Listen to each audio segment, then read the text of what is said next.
I noticed the kindergarten grade 1 class going out to forest school on a daily basis and began to wonder how literacy skills could be nurtured and developed in an outdoor play-based environment.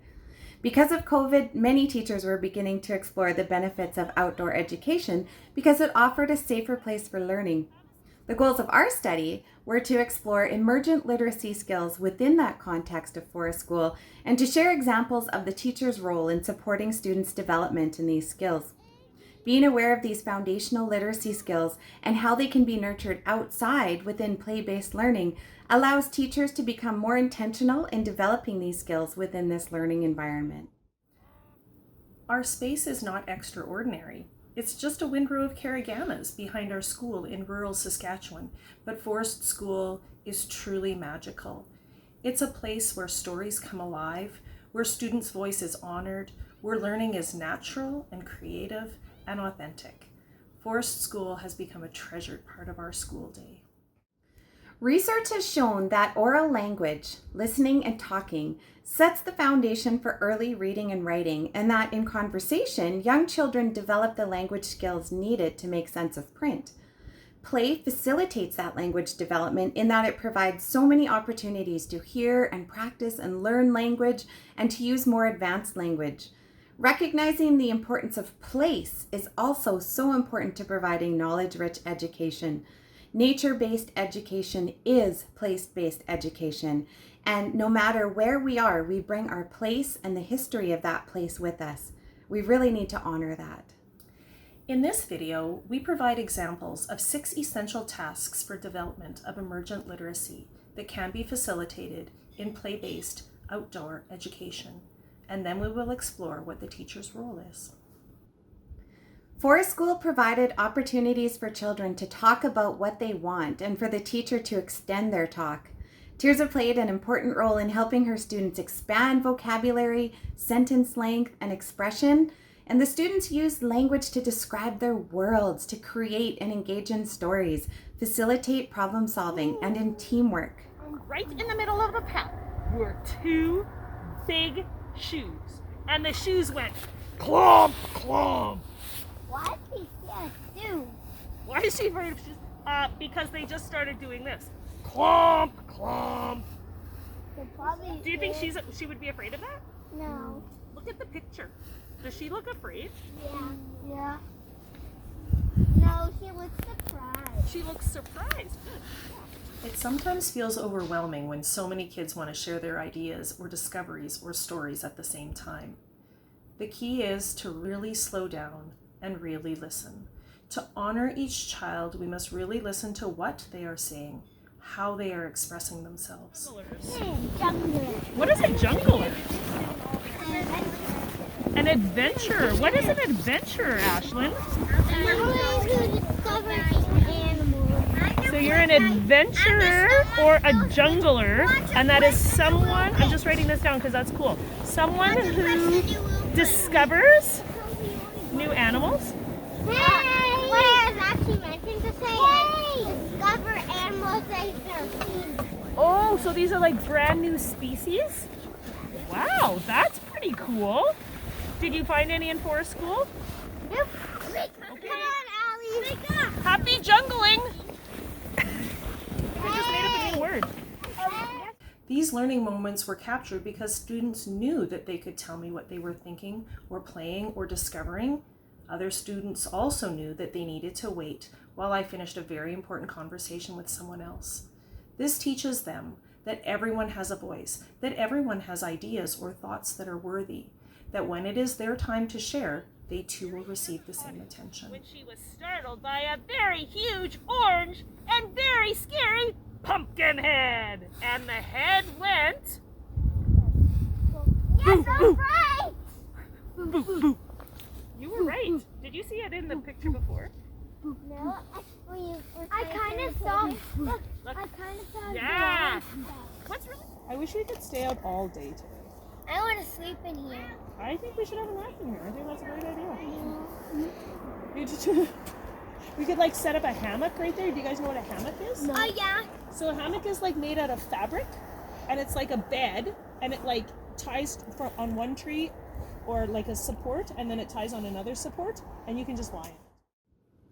In Forest School, while they dramatize their stories, students begin to grasp what makes a good plot, how to flesh out the characters, and so on. These are fundamental aspects of creative writing that young children learn best through demonstration and action. Another character joins us, Daisy May, and she helps set poor teacher up so the teachers can walk. Oh, but then she tripped.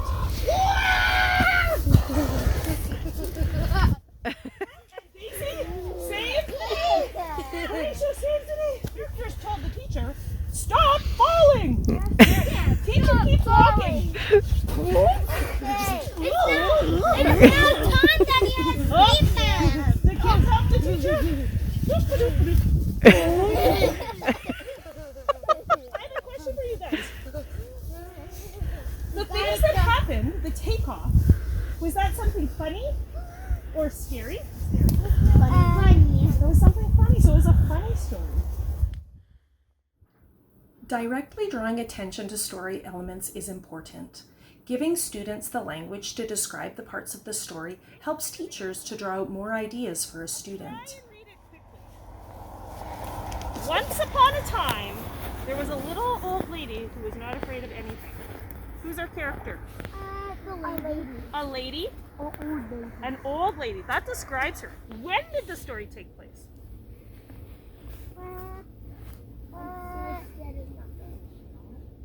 Once? Once upon a time. That's right. Once upon a time. So that's when the story took place. Where does the story take place? One windy afternoon, the little old lady left her cottage and went for a walk in the forest to collect herbs and spices, nuts and seeds. When she was going to the forest. So the forest is the setting. When When did it happen? it was a windy day. It was a windy afternoon. So we know what time of day it was. It was the afternoon. And we know that it was windy outside. And we know that she went in a forest. This forces kids to slow down as well, to really think about what they are hearing or reading. It helps them draw a picture in their mind or make visual connections to the words being read. It allows students to build on the oral language piece, perhaps bringing in new words, synonyms, antonyms, other words to help describe what they are wanting to describe. It says that she was unhappy. What's another word for unhappy? Mad. Or Sad. sad. What is the feeling in this book? She's not scared of She's not scared. So you guys use scared. What's another word for scared? It's another- frightening. Frightened. So frightened, scared, frightening.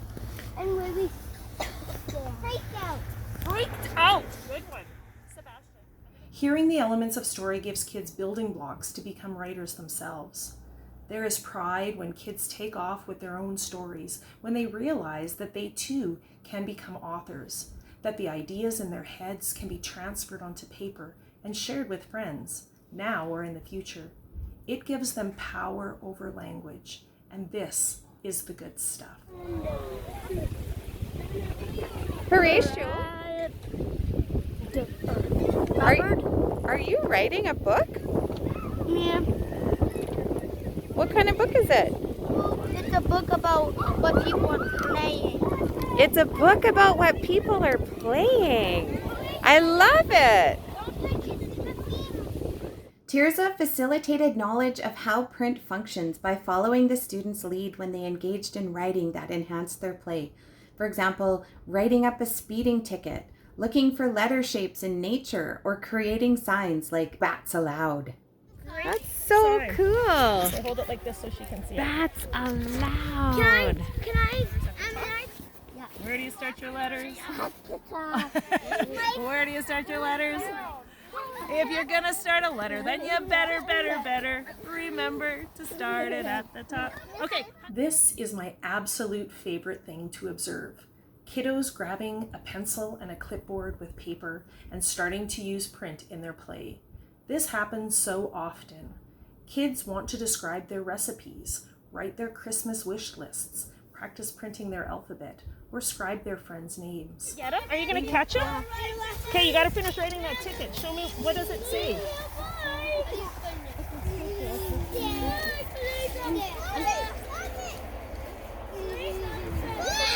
Love it. It's just a pretend ticket. That's okay. I love that you're writing in the woods. And I love that you're writing and it's part of your game. That's pretty exciting. They want to make marks on their paper, marks that have meaning to them and to their play.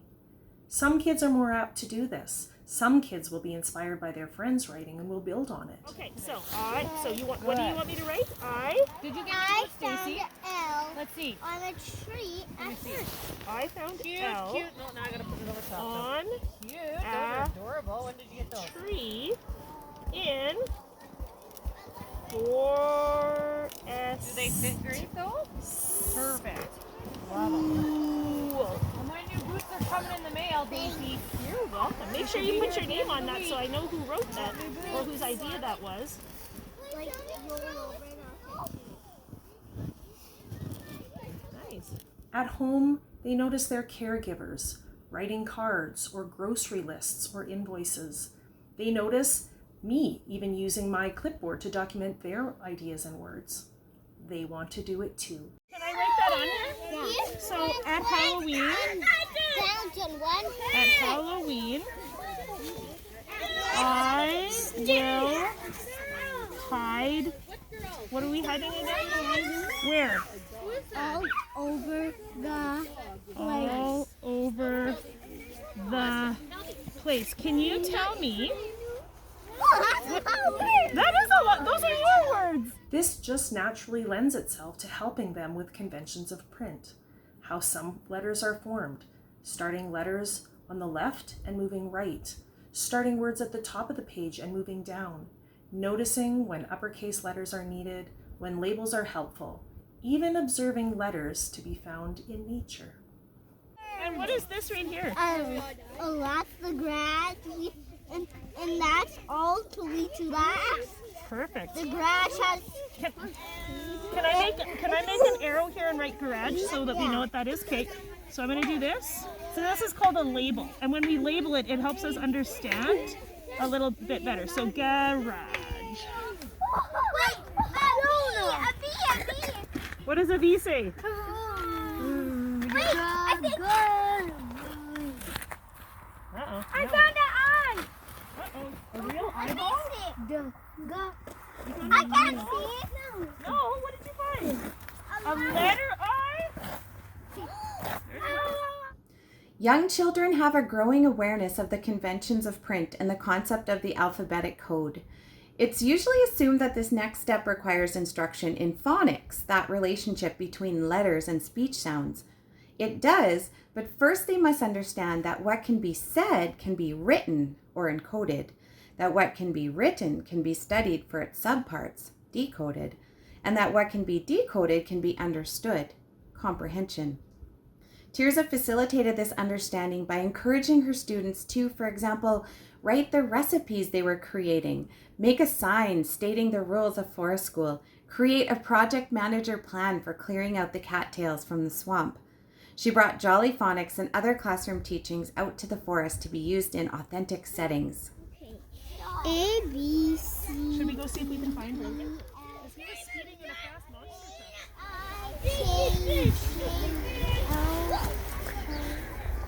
truck? LMNOP. I'm doing that. Good job. QRS.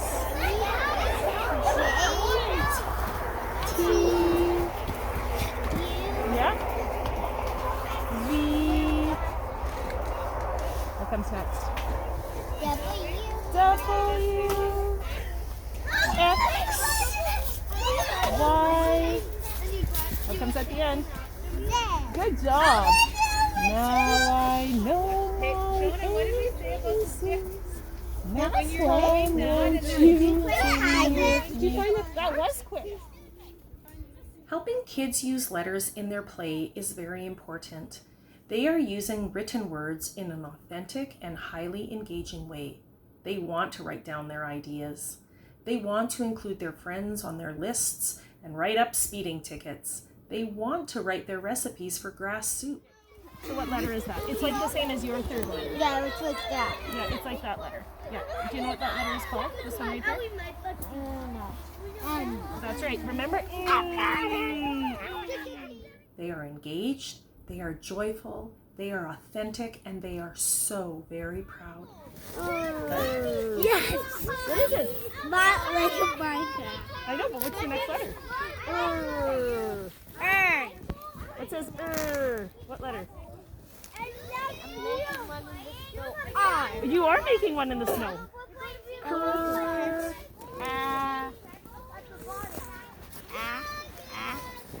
A. F. F. I'm Okay. making one in the snow. Okay, can you draw one? Good job. Okay, last letter. T. T, my favorite letter. So, Lego. Look, Lego. Minecraft. Yay. Do you think you're going to get that? Kids are bringing their learning out to the forest. There was a ton of letter work that was done in the classroom before we even left the building, and it was authentically used in the forest setting. Jolly Phonics was part of our daily routine. Even though some kids came to kindergarten and grade 1 with a high number of known letters, many of them did not. And by introducing the letters and reiterating the gestures and the sounds in the forest, students were able to put learning into practice. Is it only one bat or lots of bats that aren't allowed? So we need to add a letter to the end, and it says S. Good job. Good job. Okay, so no speeding. What do you think speeding starts with? What letter? So F. You betcha. Yeah, so put an S underneath here. What letter makes F? A, B, C, You betcha. Yep, you got P right there. Oh, good job. That's a very nice P. Okay, listen to the word. These are authentic learning moments that occurred in the forest that allow application and continuance from our classroom setting. You know what? There is a word in there. T-A-B. Tab. Tab. Tab. Tab. Do you know what a tab is? Like when you open up a pop and you pull that, the top part, it looks like kind of an 8, and you pull it in, it goes. That's called a tab. You wrote a word! You wrote a word! Awesome! Students engaged in wordplay like similes. The wasp nest was as cushiony as a pillow, and took the time to study words, especially how to spell each other's names. Totally unrelated. What is that? A beehive. A beehive? Can I hold it? Yeah, you sure can. Can I hold it? Yeah. It's I'm gonna feel it. sure, feel it. Take your mitten off. Feel it. Whoa, it's like cushion. It's like a cushion. I'm gonna put it on the tree. It feels as soft as a pillow. It feels as soft as a pillow. Here's your mitten back. Yeah, My good hand's job. freezing as a guy. Your hand is freezing like an ice cube. Feel it. Yeah. It's cushiony. Oh, Cushiony? I like that word, cushiony. Again, slowing down and really listening to what kids are doing and saying is key to helping them pull words apart and play with language. Language is fun. Kids say funny things. Learning can be fun as well. Sometimes we give them new words, like vocabulary. Sometimes they make up new words, like jungling. Sometimes they mix up words, verb tenses, pronouns. Sometimes we use invented spelling or nonsense words. What is that? I was going to say your words helped me realize what your question was. Boot. Boot. Good spelling. How would you spell boot? There's a T at the end. You betcha there's a T at the end. How about boom? Has an Okay, come sit beside me and tell me what this is. UFO. UFO. How do you think you spell U-F-O? How do you think you spell it? What's the first letter? Yeah. So U. Okay. Oh, okay. That was pretty easy. You think? Okay, so my question to you is, do you know what UFO stands for? So when you use the first letter in a word, it's called an acronym. So this is unidentified flying object. So U starts the word unidentified. F starts the word flying. And O is the first letter in object. So it's an unidentified flying object. So tell me about this. Always try to introduce explanations as students are willing to accept it. Reiterating words, saying things in the correct way or tense, reinforces language in a loving and kind way, honoring their developmental stage. But know that they are never too young to learn about acronyms or similes or upper and lower case letters or antonyms or anything else really. They won't pick it up unless we say it to them, and they will respond, sometimes weeks, even months later, with this word that seems to have appeared from nowhere. Ah, but it did come from somewhere. You were continuing to teach them a love of words when you were scribing their ideas and their invented word, adding labels to their picture, and honoring their voice. Their words matter. Their ideas matter. No, it's polar bear. It was penguin. Actually, penguins would be ice. And polar bears. Oh, so I'm going to write that down. So you said polar bears are with ice? No, polar bears are with snow. And penguins are with ice. What's with lava? Probably. Or what kind of animal would go with lava? Probably. No, that's a tricky one, isn't it? Ooh! Did you just hear what Juliet said? Dragon. Okay, probably that is it. Yeah, that's a great idea. Because you sure can. Because dragons breathe fire. I love that. Dragon is with lava, and that is Juliet's idea. The ability to search for meaning is greatly enhanced by the experience of creating it. Telling stories and engaging in dramatic play involves so many different genres and different types of linguistic transactions that the young storytellers gained a variety of skills that supported the reading process. I do have to spell I with my fingers. What letter is it? D. D. Nice. Be nice. Be safe. Be kind. Are these the rules for Forest School? Yeah. I love it. Do you want to write your name on there? Yeah, and then we can put on one of those. I love it. I love it. Maybe we could get everybody to sign this. They could write their names on it so that they remember what all the rules are. Do you think that would be good? Yeah, and let's see. Put this one where the trees are. Say that so you won't have to say it. Oh, that would save me a lot of words. Do you? Because it says be safe, be kind, and be nice. You want me to write my name? You can sign it. You want to? Yay, we wrote a word. 2 words. You wrote 2 words and then we wrote one together. Awesome. Oh, that There you go. Yay! Yay. Oh, you love that paper, don't you? That's good. Good work. I'm proud of you. I love that every day you grab a clipboard and you want to write words. That's awesome. Because you know what? You're like me. I have a clipboard and I write words.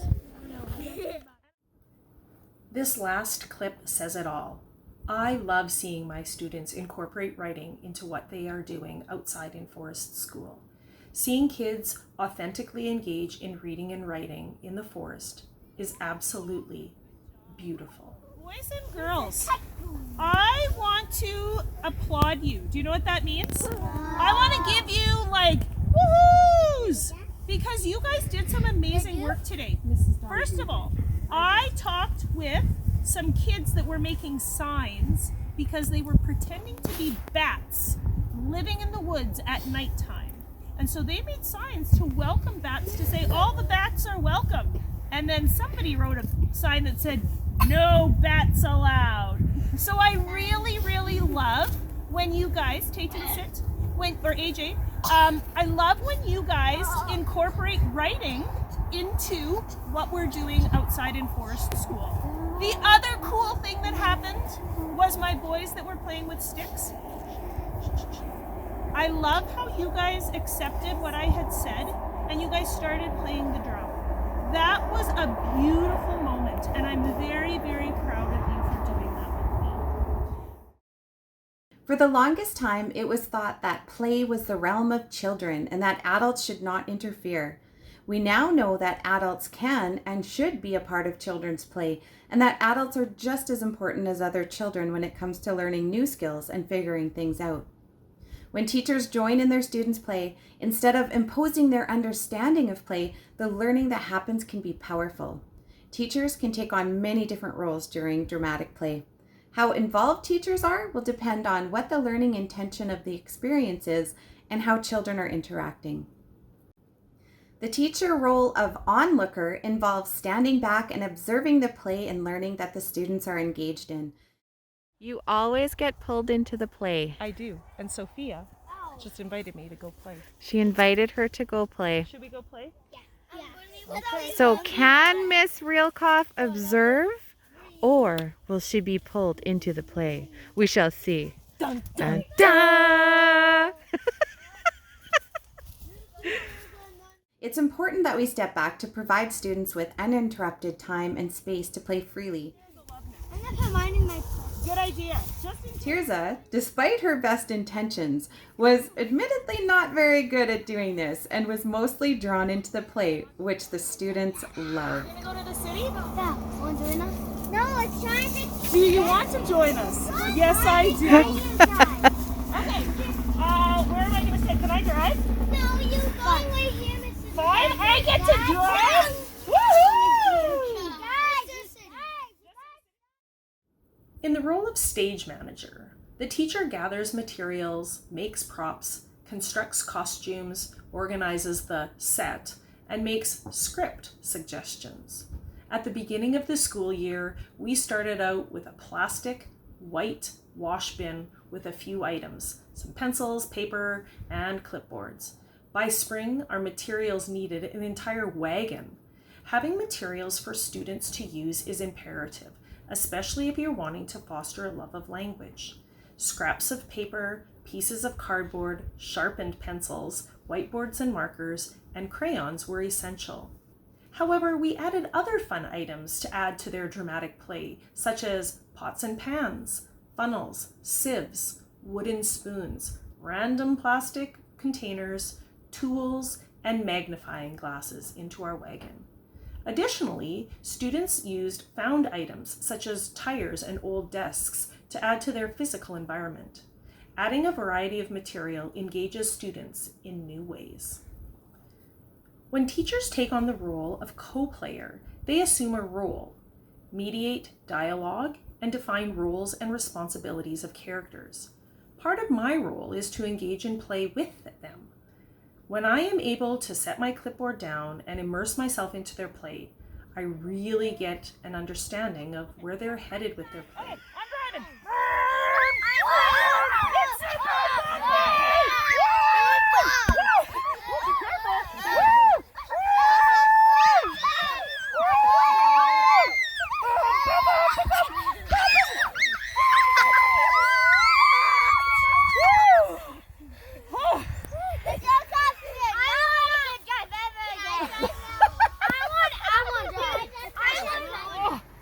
Can I pretend to be an old person? Yes. Oh, my aching back, Sonny, be careful. Ouch, ouch. Okay, I'm gonna try and get We it. got the ambulance. Oh, we got the ambulance for the old lady. The red one. Okay. We'll take it to the station. Yeah. Where are we going? Hey, I want a Happy Meal. okay, hold on. This is what it sounds like when you get to McDonald's ordering thingy. Okay.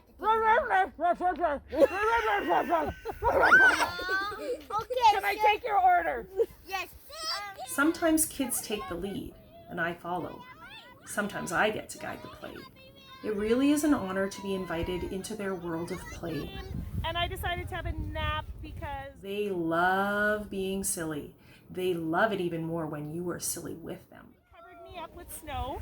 And then when you covered me up with snow, I became... A snow monster. Yes!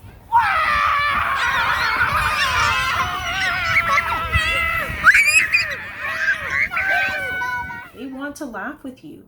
Essentially, it is relationship building. They trust you and they want you to be a part of their play and fun. This is what they will truly remember. Oh, yummy. Hot sauce. Hot sauce. The teacher role of play leader involves introducing conflict, facilitating dialogue, and helping students to solve problems.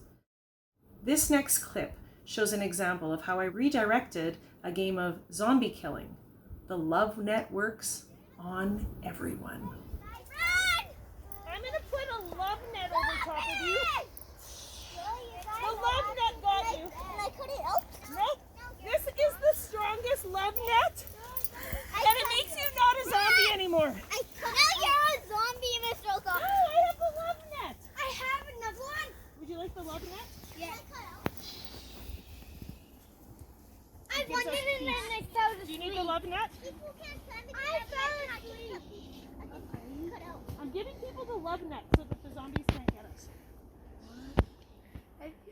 Love net doesn't work. Oh! I fell asleep. The love net doesn't work. The love net does work. Oh, you're not a zombie anymore.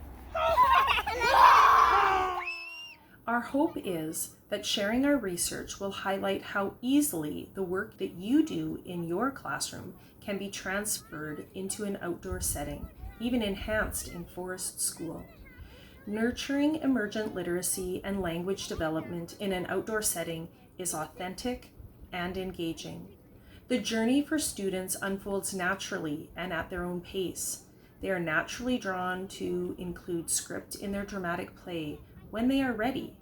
They are chefs and astronauts, police officers and snow monsters, junglers and teachers. They can include literacy in each role and so many more. This work is joyous and absolutely achievable for any educator. We also hope to remind you that the work you do is so very important and powerful. You get to teach children to love language and words and stories and play. You have the potential to be silly and to have fun, to bring joy into your teaching, to foster a love of the natural world, to forever shape a love for Mother Earth. You can support emergent literacy in an outdoor space. You can do this. Thank you so much for your interest in our work. Stay tuned for our next project, Inspired Writing in the Primary Grades, Stories from the Forest.